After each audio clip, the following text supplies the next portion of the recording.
Sveiki. Šiandien RAV 4. Automobiliukas 2015 metų. 100 000 ridos dar neturintis. Ten be kažkiek kilometrų, kai užeisim į vidų, galėsim pamatyti. Kaip matot, AVD reiškiasi 4 varomi ratai. Ir čia vienas iš jo minusiukų, tai yra, jisai yra brūkštelėtas. Bet dabar net nežinau, kaip tai parodyti, nes tiek per video, tiek per nuotraukas iš tikrųjų atrodo bjauriau negu gyvai, nes jisai nėra, čia tik tai dažas yra, reiškiasi, kiek aš liečiu, metalo nėra net paliesta. Visos kitos dalys yra originaliai dažytos, reiškiasi neperdažytos. Su dažų matuokliu buvo tikrinta viskas. Dabar tada iš vidaus. Čiuk. Viskas atrodo štai taip. Salonas turi izofixus.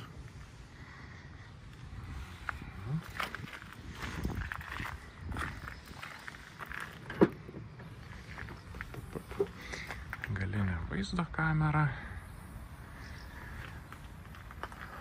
Čia putos, kadangi ką tik tai automobiliukas plautas, tai truputuką putų. Matosi, kad būtų švarus.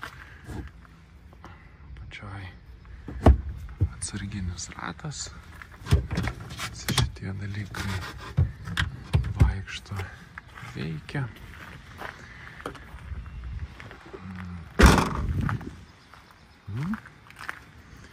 Taip. Vidus. Randu raktelį. Raktelių yra iš tikrųjų 3 netgi tokie, 2 pagrindiniai. Ir toks dar vienas papildomas atsarginis. Taip, ką mes čia turime? Mes čia turime antipraslydimo sistemą. Gal netgi užvesiu ir tada jau aprodysiu šiek tiek plačiau vidų.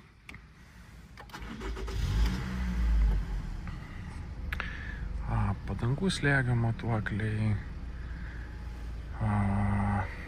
kruizo sistema, valdymas medijos.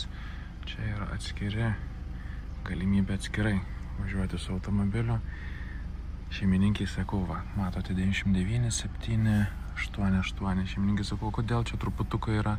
Šeimininkė rodo su žiedais vairavusi, tai už tai truputuką yra vairas apsitrynęs.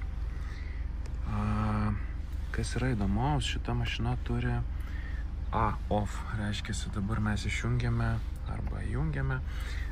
Šitas mygtukas jisai yra, kad automobilis ties raudonu šviesoforu, kai sustoja, jisai gali užsigesinti automatiškai. Čia yra po valytuvais. Tenai pravesti, reiškiasi, šildosi žiemos metu, ekonominiai režimai, įkalnė, tam. Automatinis minėjau turbūt. Ir dienos lediniai žibintai. O paprasti dieniniai, tai yra pagrindiniai, yra ksenonas. Viršuje dar yra galimybė krautis bagažinę ar kažką tais ant viršaus.